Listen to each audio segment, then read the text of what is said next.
إنه لقرآن كريم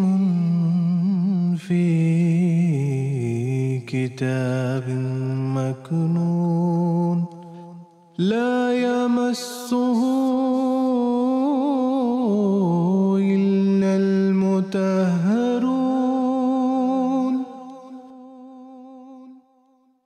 اعوذ باللہ من الشیطان الرجیم بسم اللہ الرحمن الرحیم۔ ناظرین کرام السلام علیکم ورحمۃ اللہ وبرکاتہ۔ ناظرین کرام، تفسیر کبیر سے درس کا اور ایک پروگرام لے کر ہم آپ کی خدمت میں حاضر ہیں۔ اس پروگرام میں بھی میرے ساتھ شریک گفتگو رہیں گے حسب سابق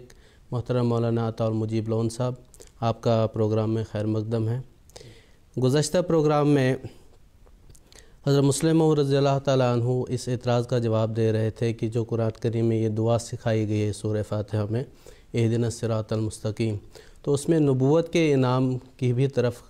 طرف اشارہ ہے کہ نبوت کا انعام بھی ملے گا اگر آپ اس دعا کو کرتے ہو۔ تو اس میں بعض لوگ اعتراض کرتے ہیں، انہی اعتراضات کا جواب دیتے ہوئے حضرت مسلم رضی اللہ تعالیٰ نے کئی جواب دیے ہیں۔ اسی تسلسل میں آج کا درس شروع کرتے ہیں۔ حضور فرماتے ہیں، اس جگہ یہ اعتراض کیا جاتا ہے کہ جب کہ نبی کریم صلی اللہ علیہ وسلم خاتم النبیین ہیں تو آپ کے بعد نبی کس طرح آ سکتا ہے؟ اس اعتراض کا جواب بھی سورہ نساء کی آیت میں موجود ہے، کیونکہ اس آیت میں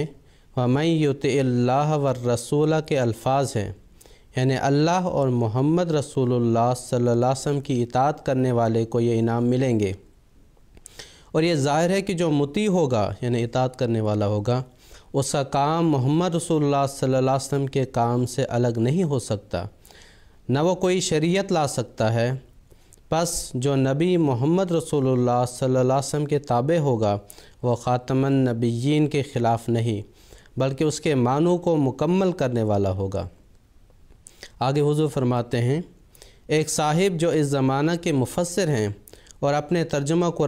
قرآن کریم میں بار بار پیش کرنے کے عادی ہیں، یعنی اس بات کو انہوں نے اپنی تفسیر میں لکھا ہے کہ اگر یہ دعا نبوت کے حصول کے لیے ہوتی تو کم از کم حضرت صلی اللہ علیہ وسلم کو مقام نبوت سے کھڑا ہونے سے پہلے سکھائی جاتی، مگر قرآن کریم میں اس کا موجود ہونا بتاتا ہے کہ مقام نبوت کے ملنے کے بعد سکھائی گئی۔ پس نبوت عطا فرمانے کے بعد اس دعا کا سکھانا بتاتا ہے کہ حصول نبوت کے لیے دعا نہیں۔ یہ اعتراض انتہا درجہ کا بودہ اور مصنف کے قلت تدبر پر دلالت کرتا ہے۔ اہدنا الصراط المستقیم میں جو دعا سکھائی گئی ہے وہ تو ایک طبعی دعا ہے۔ ان الفاظ میں دعا کرنا صرف اس لیے بابرکت ہے کہ قرآنی الفاظ مبارک ہیں اور غلطی سے پاک ہیں،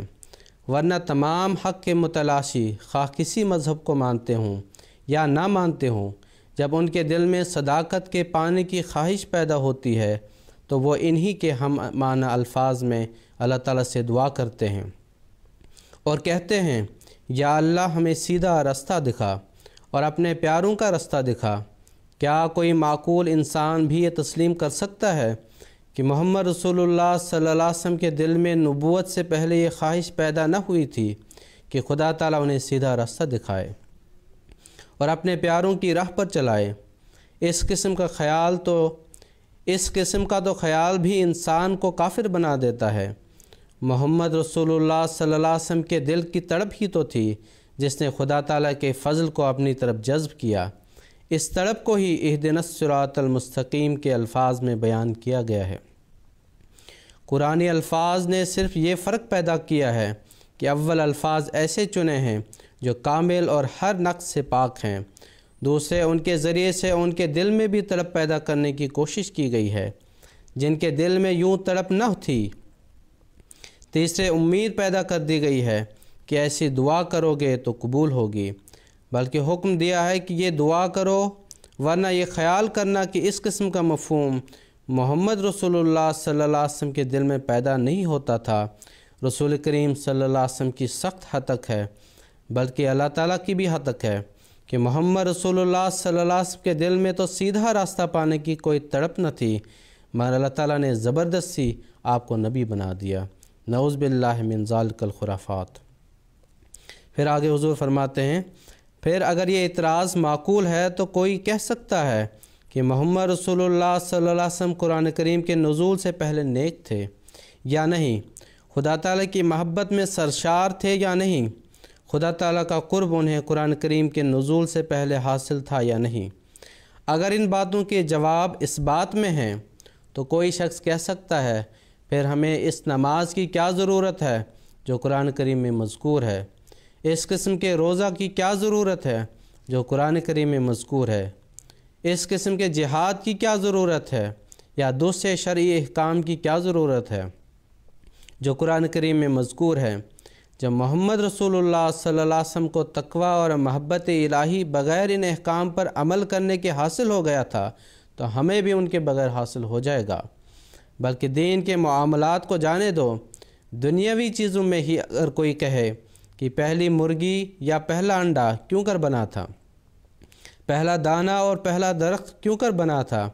اب بھی اسی طرح بن جائے گا۔ ہمیں ان کے پیدا کرنے کے لیے قانونی قدرت کے مطابق کوشش کرنے کی کیا ضرورت ہے؟ تو اس شخص کو ہر کوئی نادان کہے گا۔ خدا تعالیٰ کا قانون اس وقت کے لیے جب بیج مٹ جاتا ہے اور جب بیج پیدا کر دیا جاتا ہے اور محمد رسول اللہ صلی اللہ علیہ وسلم پر قرآن کریم کے نزول سے پہلے دنیا سے پاکیزہ تعلیم مٹ چکی تھی۔ محمد رسول اللہ صلی اللہ علیہ وسلم کی پاک فطرت میں جذبات محبت پیدا ہوئے اور اللہ تعالیٰ نے بغیر اس کے کہ وہ خاص الفاظ یا خاص انداز میں بیان کیے جاتے ان کو قبول کر لیا اور نوازا۔ لیکن جب قرآن کریم نازل ہو گیا، ہر ایک امر کے لیے خاص قواعد بن گئے، تو اب ان کے بغیر وہ نعمتیں حاصل نہیں ہو سکتی جو اس سے پہلے حاصل ہو سکتی تھی۔ محمد رسول اللہ صلی اللہ علیہ وسلم نے دین اور شریعت کی بنیاد رکھ دی، اور اب اس قانون اور شریعت سے باہر رہنے والا ہرگز کامیاب نہیں ہو سکتا۔ اسی تسلسل میں اسی مضمون کو حضرت مسلم موعود رضی اللہ تعالیٰ عنہ نے آگے جاری رکھتے ہوئے بعض اور اعتراضات کے جوابات بیان فرمائے ہیں، اور نبی کے مقام کی کیا تشریح ہے اس کو بیان فرماتے ہوئے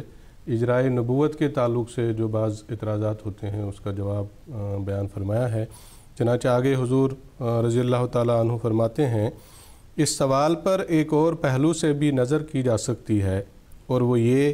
کہ کیا نبی صرف ایک عہدہ کا نام ہے یا نبی کے لیے تقوی، طہارت اور قرب الہی کی بھی شرط ہے؟ اگر ان باتوں کا پایا جانا نبی کے لیے شرط ہے تو پھر سوال یہ ہے کہ کیا یہ ہو سکتا ہے کہ غیر نبی سے تقوی اور طہارت اور قرب اللہ میں زیادہ ہو؟ اگر تو اس کا جواب یہ مفسر اور ان کے ہمنوا، یہ مفسر جن کا بھی آپ نے ذکر کیا، ابھی پڑھا آپ نے، ان کے حوالے سے حضور فرماتے ہیں، یہ مفسر اور ان کے ہمنوا یہ دیں کہ ہاں یہ ممکن ہے کہ ایک غیر نبی تقوی، طہارت اور قرب اللہ میں نبی سے بڑھ کر ہو تو پھر نزاع لفظی رہ جاتی ہے۔ لیکن اگر اس سوال کا جواب یہ ہو کہ غیر نبی سے ان باتوں میں افضل نہیں ہو سکتا، تو جو شخص یہ کہتا ہے کہ محمد رسول اللہ صلی اللہ علیہ وسلم کی امت میں ذلی، بروزی اور نبوت محمدیہ کی تابع نبوت بھی نہیں ہو سکتی، وہ یہ کہتا ہے کہ اس امت میں کوئی شخص قرب اللہ کے اس مقام کو نہیں پہنچ سکتا جس مقام پر پہلے لوگ پہنچے تھے، اور ایسا دعویٰ کرنے والا شخص یقیناً امت محمدیہ کو انعام سے محروم کر دیتا ہے۔ پھر حضور جیسا کہ میں نے عرض کیا ابھی، ایک اعتراض کا جواب دیتے ہوئے فرماتے ہیں، ایک اعتراض انہی مفسر صاحب نے یہ کیا ہے، پھر کیا وجہ ہے کہ گزشتہ 1300 سال میں ایک مسلمان کی بھی دعا اس بارہ میں قبول نہ ہوئی؟ اس کا جواب یہ ہے کہ دعا کی قبولیت تو دعا کی مقدار اور نوعیت پر منحصر ہے۔ یہ معترض صاحب بھی تسلیم کرتے ہیں کہ صدیقیت کا مقام اس امت میں مل سکتا ہے، پس یہی سوال ان کے مسلمات کے متعلق بھی کیا جا سکتا ہے کہ اس امت میں کتنے لوگوں کو صدیقیت کا مقام ملا ہے؟ اگر گزشتہ 1300 سال میں صرف ابو بکر کو ملا ہے تو یہی اعتراض پھر بھی پڑے گا کہ کیا 1300 سال میں یہ دعا اور کسی کے حق میں قبول ہی نہ ہوئی؟ اور اگر اوروں کو بھی ملا ہے تو پھر سوال یہ ہے کہ کیا وہ اشخاص عمر اور عثمان اور علی رضی اللہ عنہم سے بڑھ کر تھے یا کم؟ اگر کم تھے تو پھر یہ کیوں کر ہوا کہ کم درجے کے لوگ صدیق بن گئے اور بڑے درجے کے لوگ شہید تک ترقی پا سکے، صدیق نہ کہلا سکے؟ پھر حضور فرماتے ہیں غرض جو اعتراض نبوت کے اجرا پر ہوتا ہے وہی اعتراض صدیقیت کا دروازہ کھلا تسلیم کر کے اس پر ہوتا ہے، پس یہ اعتراض محض قلت تدبر کی وجہ سے ہے، حقیقت پر مبنی نہیں۔ آگے حضور فرماتے ہیں اس آیت کے بارے میں ایک اور نقطہ بیان کر دینا میں ضروری سمجھتا ہوں۔ رسول کریم صلی اللہ علیہ وسلم نے سورہ فاتحہ کے جو نام بتائے ہیں ان میں سے 2 نام ام القرآن اور ام الکتاب بھی ہیں۔ ابو داؤد: میرے نزدیک یہ نام قرآن کریم ہی سے مستنبت ہیں اور ان کا ماخذ یہی آیت ہے۔ اس آیت اور پہلی آیت میں بتایا ہے کہ عبادت الہی کی آخری منزل یہ ہے کہ انسان اللہ تعالیٰ سے منعم علیہ گروہ والا صراط مستقیم طلب کرے۔ اب اگر یہ دعا قبول ہو سکتی ہے تو ظاہر ہے کہ جب انسانی دل سے بحیثیت قوم اللہ تعالیٰ کی طرف پکار بلند ہوگی کہ ہم تباہ ہو رہے ہیں، ہمارے لیے ہدایت کا راستہ کھولا جائے، اور اس کے ساتھ اس زمانہ کے اس مکمل اور پاکیزہ دل کی التجا اور تڑپ بھی شامل ہو جائے گی جسے اللہ تعالیٰ نے اس زمانہ کا مرد میدان بنایا ہے، تو اس کے نتیجہ میں اللہ تعالیٰ کا رحم جوش مارے گا اور فضل الہی الہام اور ہدایت کی صورت میں نازل ہوگا۔ اسی طرح ہر زمانہ میں ہوتا چلا آیا ہے اور ہوتا چلا جائے گا۔ حضور فرماتے ہیں نوح علیہ السلام کے وقت کے مظلوموں کی دعائیں حضرت نوح علیہ السلام کے مطہر قلب کی گریوزاری سے مل کر اس کلام کو لائی تھیں جو نوح علیہ السلام پر نازل ہوا تھا۔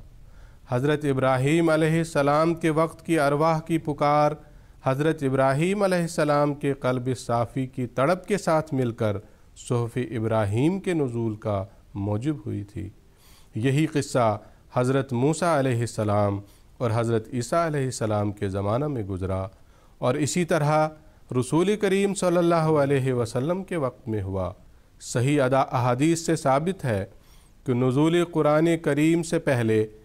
حضرت صلی اللہ علیہ وسلم دنیا سے الگ ہو کر غار حرا میں جا کر دعائیں اور عبادت کیا کرتے تھے۔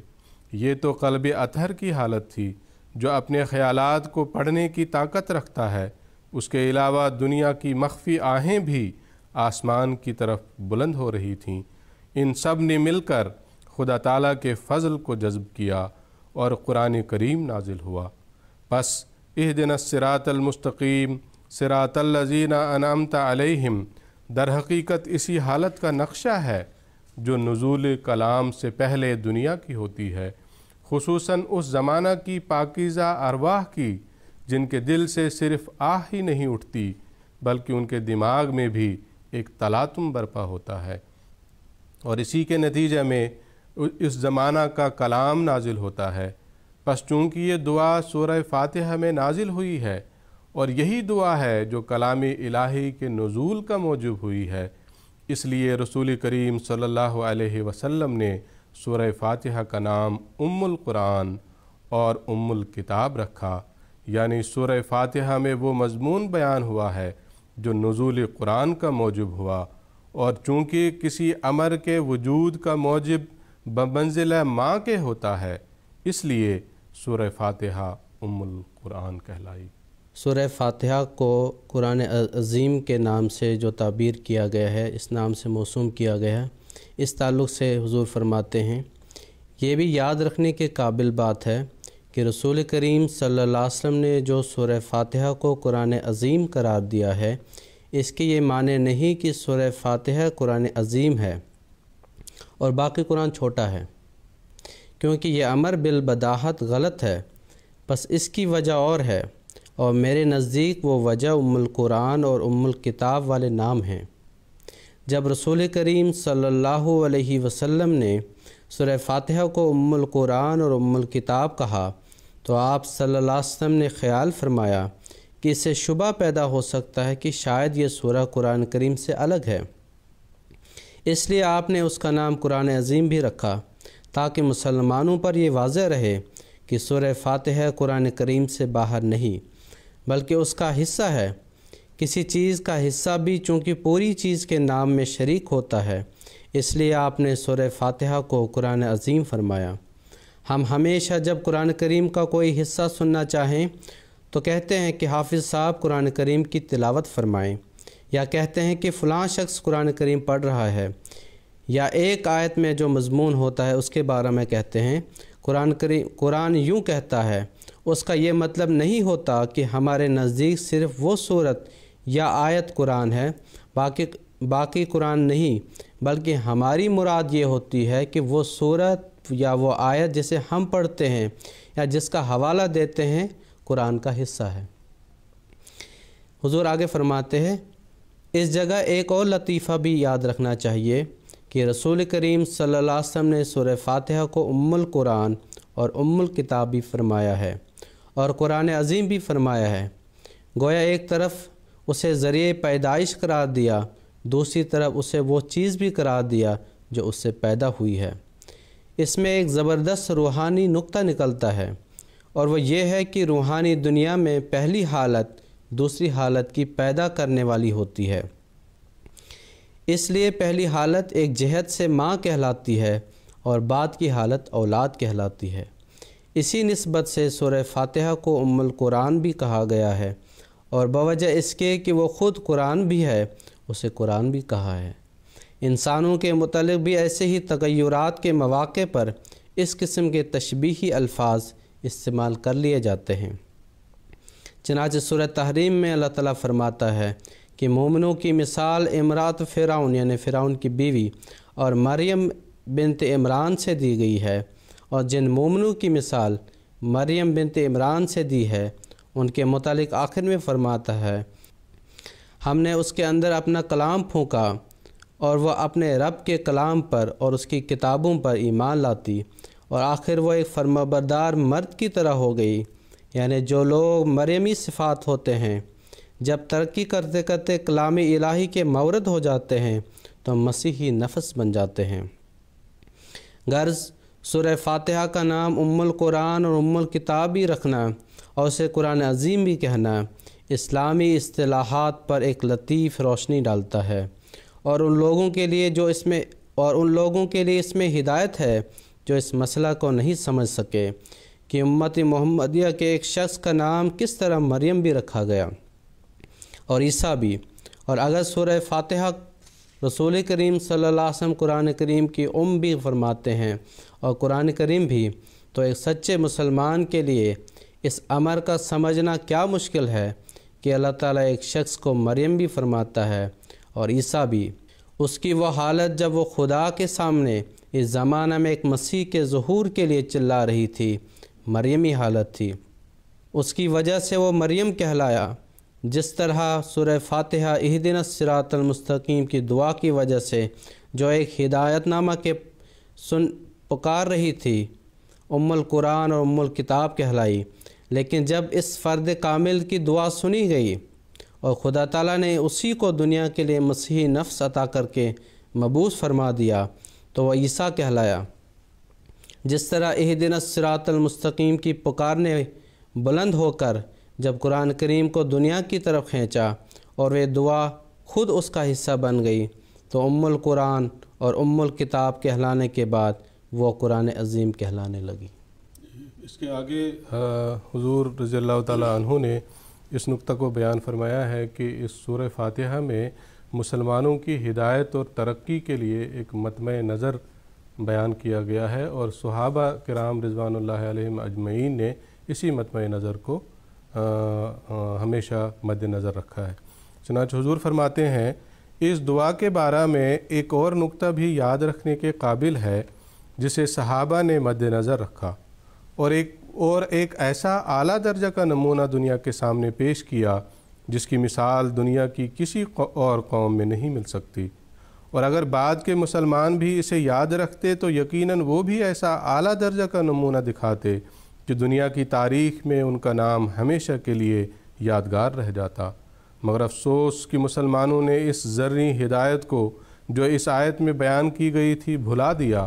اور اس معیار سے گر گئے جس پر کہ اللہ تعالیٰ انہیں کھڑا کرنا چاہتا تھا۔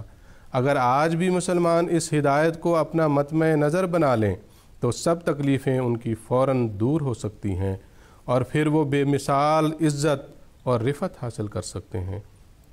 پھر حضور فرماتے ہیں وہ سبق جو اس آیت میں بیان ہوا ہے یہ ہے کہ ہر قوم کا ایک مقصد ہوتا ہے اور وہ اس مقصد کے حصول کے لیے جد و جہد کرتی ہے۔ اسی طرح دنیا کی پیدائش کا بھی ایک مقصد ہے۔ جو قوم اس مقصد کو پورا کر دے دنیا کی پیدائش کا اصل مقصود کہلانے کی وہی قوم مستحق ہوگی۔ آدم علیہ السلام دنیا میں آئے اور کچھ نیکیاں انہوں نے دنیا کو بتائیں۔ اس زمانے کے لوگوں کے لیے وہ نہایت اعلیٰ تعلیم پر مشتمل تھی۔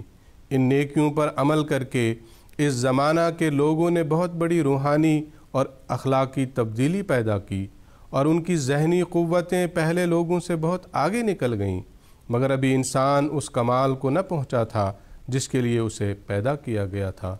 بس اس کی ترقی کے لیے جستجو جاری رہی یہاں تک کہ نوح علیہ السلام پیدا ہوئے اور وہ انسان کو ترقی کی بلندی پر ایک منزل اور اونچا لے گئے، مگر انسان نے گو نوح علیہ السلام کے ذریعے سے روحانی اور اخلاقی اور ذہنی طور پر ترقی کی، مگر ابھی وہ مقصد حاصل نہ ہوا تھا جس کے لیے انسان کو پیدا کیا گیا تھا۔ چنانچہ آپ کے بعد اور نبی آیا اور اس کے بعد اور اس کے بعد اور یہ سلسلہ چلتا چلا گیا یہاں تک کہ محمد رسول اللہ صلی اللہ علیہ وسلم کی ذات ظاہر ہوئی اور آپ نے تمام رازہائے سربستہ جو انسان پر اب تک پوشیدہ تھے ظاہر کر دیے اور دینی اور ذہنی اور اخلاقی ترقی کے لیے جس قدر ضروری امور تھے وہ سب کے سب بیان کر دیے اور گویا علمی طور پر مذہب کو کمال تک پہنچا دیا اور الیوم اکملت لکم دینکم واتممت علیکم نعمتی کا اعلان کر دیا، مگر جب تک اس اعلیٰ تعلیم کو جامع عمل نہ پہنایا جاتا اس کے نزول کی غرض پوری نہ ہو سکتی تھی اور رسول کریم صلی اللہ علیہ وسلم کی بعثت پوری طرح کامیاب نہیں کہلا سکتی تھی۔ پس اس کے لیے اللہ تعالیٰ نے سورہ فاتحہ میں مسلمانوں کو اہدنا الصراط المستقیم صراط الذین انعمت علیہم کی دعا سکھائی اور کہا کہ ہمیشہ اپنے سامنے یہ مقصد رکھو کہ جس مقام محمود کو سامنے رکھ کر اس دنیا نے شروع سے روحانی سفر اختیار کیا ہے اور جس کی مختلف منزلوں تک مختلف انبیاء انسانوں کو پہنچاتے چلے آئے ہیں اور جس کی آخری منزل تک پہنچانا محمد رسول اللہ صلی اللہ علیہ وسلم کے سپرد ہوا ہے، اس تک تم پہنچ جاؤ۔ پس سارے کے سارے منعم علیہ گروہ کی نعمتوں سے ہمیں حصہ دے کہ یہ معنی ہیں کہ اے خدا ہم کو آدم کی امت کی نیکیاں دے اور پھر ہماری ذہنی ترقی نوح کی امت کی طرح کر، پھر ابراہیم کی امت کے مقام پر پہنچا اور پھر موسیٰ کی امت کے کمالات ہمیں دے اور پھر مسیح کی روحانیت کے اثر سے ہمیں حصہ دے اور اس طرح منزل بمنزل روحانی بلندیوں پر چڑھاتے ہوئے بالآخر مقام محمد پر ہم کو قائم کر دے تاکہ محمد رسول اللہ صلی اللہ علیہ وسلم کو اپنے مقصد میں کامیابی حاصل ہو اور وہ مقام محمود پر فائز ہو جائیں۔ غرض صراط الذین انعمت علیہم سے مراد انسانی کمال کی وہ آخری منزل ہے جس کی طرف شروع سے انسانی قافلہ بڑھتا آ رہا ہے اور جس کی مختلف منزلوں کی رہنمائی مختلف زمانہ کے انبیاء کے سپرد تھی اور جس کی آخری منزل تک پہنچانا محمد رسول اللہ صلی اللہ علیہ وسلم کے سپرد ہوا تھا۔ اور اس دعا کے ذریعے سے امت محمدیہ کے افراد درخواست کرتے ہیں کہ الہی دین کی تکمیل تو محمد رسول اللہ صلی اللہ علیہ وسلم کے ذریعے سے تو نے کر ہی دی ہے،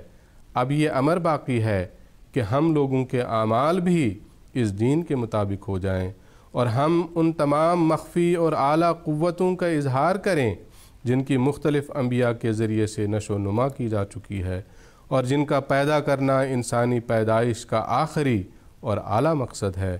سو اس کام کے لیے ہم کھڑے ہو گئے ہیں۔ اب تو ہماری مدد کر اور ان سب منازل عرفان کو یکجائی طور پر طے کرا دے جنہیں فرداً مختلف انبیاء کے ذریعے سے مختلف اقوام طے کر چکی ہیں، تاکہ انسانی پیدائش کا مقصد امت محمدیہ کے ذریعے سے پورا ہو جائے۔ صحابہ نے حضور فرماتے ہیں، صحابہ رضوان اللہ علیہم اجمعین نے اس مقصد کو سامنے رکھا اور زمانہ سابق کی سب اقوام کے اخلاق کو یکجائی طور پر اپنے وجود میں پیدا کر کے ایک بے مثال نمونہ دنیا کے سامنے پیش کیا۔ آج اگر ہماری جماعت اس مقصد کو پھر اپنے سامنے رکھ لے تو رسول کریم صلی اللہ علیہ وسلم کے مقام محمود پر مبعوث ہونے کا وقت اور بھی قریب ہو جائے گا اور دنیا اپنی پریشان کن بے تابیوں سے محفوظ ہو جائے گی۔ منعم علیہ گروہ کے بعد حضور ضالین اور مغضوب کی تشریح فرماتے ہیں کہ ضالین سے کون مراد ہے اور مغضوب سے کون مراد ہیں۔ چنانچہ حضور فرماتے ہیں، ہر شخص یا قوم جو اللہ تعالیٰ کو ناراض کر کے اس کے غضب کو بھڑکا چکی ہو، مغضوب علیہم میں شامل ہے۔ اسی طرح ہر قوم جو غیر اللہ کی محبت میں کھو گئی ہو اور اللہ تعالیٰ کو بھلا بیٹھی ہو، وہ ضال ہے۔ لیکن رسول کریم صلی اللہ علیہ وسلم نے ان دونوں لفظوں کے خاص معنی بھی کیے ہیں۔ امام احمد بن حنبل نے اپنی مسند میں روایت کی ہے، فرماتے ہیں،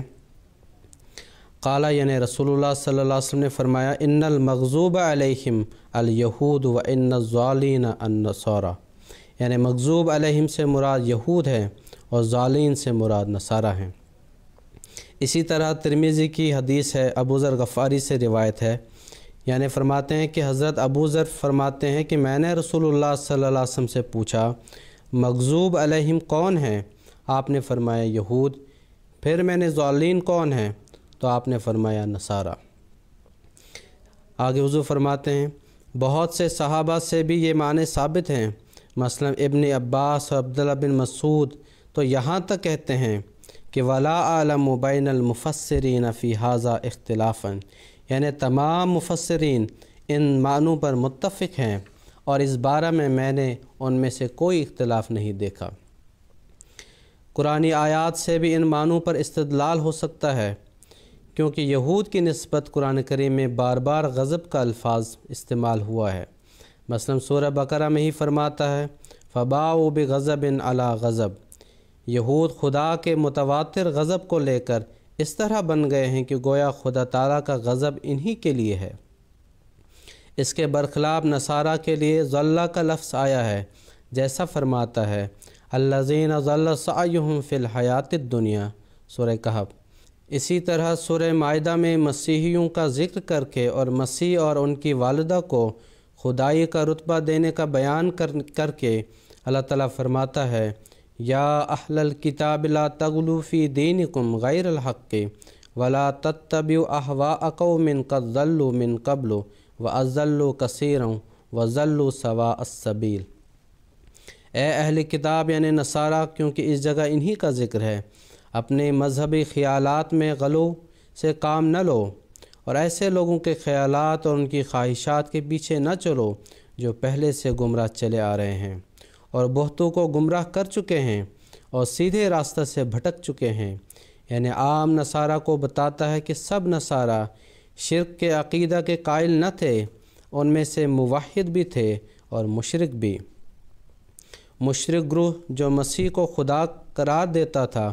وہ خود بھی گمراہ تھا اور اس نے باقی مسیحیوں میں بھی اپنا عقیدہ پھیلانا شروع کیا اور اکثر حصہ کو اس گمراہی کے عقیدہ پر لے آیا اور جو سیدھا راستہ توحید کا تھا اسے چھوڑ دیا۔ غرض قرآن کریم سے بھی اور اقوال حضرت صلی اللہ علیہ وسلم سے بھی یہ بات ثابت ہے کہ مغضوب علیہم میں خاص طور پر یہود مراد ہیں اور ضالین سے خاص طور پر نصارہ مراد ہیں۔ یہ آیت الذین کا یا انعمت علیہم میں جو ہم کی ضمیر ہے اس کا بدل ہے اور اس کا مفہوم یہ ہے کہ اے اللہ ہمیں منعم علیہ گروہ کے راستہ پر چلا اور منعم علیہ سے ہماری مراد ایسے منعم علیہ ہیں جو بعد میں تیرے غضب کے مورد نہ ہو گئے ہوں، یا جو کسی اور محبت میں تجھے چھوڑ کر نہ بیٹھے ہوں۔ اس مضمون میں مومن کے لیے خشیت کا بہت بڑا سامان مہیا ہے۔ اسے یاد رکھنا چاہیے کہ جب تک انسان اس مقام تک نہ پہنچ جائے جس کے بعد کوئی گمراہی نہیں، اسے کبھی مطمئن نہیں ہونا چاہیے، اور اس جد و جہد میں لگا رہنا چاہیے کہ اس کا قدم زیادہ سے زیادہ مضبوطی کے ساتھ تقویٰ کی راہوں پر پڑتا رہے، تا ایسا نہ ہو کہ تھوڑی سی غفلت سے وہ اپنے مقام سے گر کر تباہ و برباد ہو جائے۔ حضور آگے فرماتے ہیں، اس آیت میں ایک بہت بڑی پیشگوئی ہے جو ہر سوچنے والے کے لیے ترقی ایمان کا موجب ہو سکتی ہے، اور وہ یہ ہے کہ جس وقت یہ سورہ نازل ہوئی یعنی سورہ فاتحہ، اس وقت یہود اور نصارہ رسول کریم صلی اللہ علیہ وسلم کے سامنے نہ تھے، بلکہ کفار مکہ آپ کے مقابل پر تھے۔ یہود اور نصارہ کی تعداد مکہ میں آٹے میں نمک کے برابر بھی نہ تھی، اور نہ ان کا حکومت میں کوئی دخل تھا۔ پھر کیا وجہ ہے کہ اس صورت میں یہ نہیں سکھایا گیا کہ دعا مانگو کہ اللہ تعالیٰ تم کو پھر مشرک ہونے سے بچائے، بلکہ یہ سکھایا گیا ہے کہ دعا کرو کہ اللہ تعالیٰ یہود اور نصارہ کے طریق پر چلنے سے بچائے۔ مشرکین کا ذکر چھوڑ کر یہ پیشگوئی کی گئی تھی کہ مشرکین مکہ کا مذہب ہمیشہ کے لیے تباہ ہو جائے گا، اس لیے اس دعا کی ضرورت ہی نہیں کہ خدا مسلمانوں کو مشرکین مکہ سا ہونے سے بچائے، لیکن یہود و نصارہ کا مذہب قائم رہے گا۔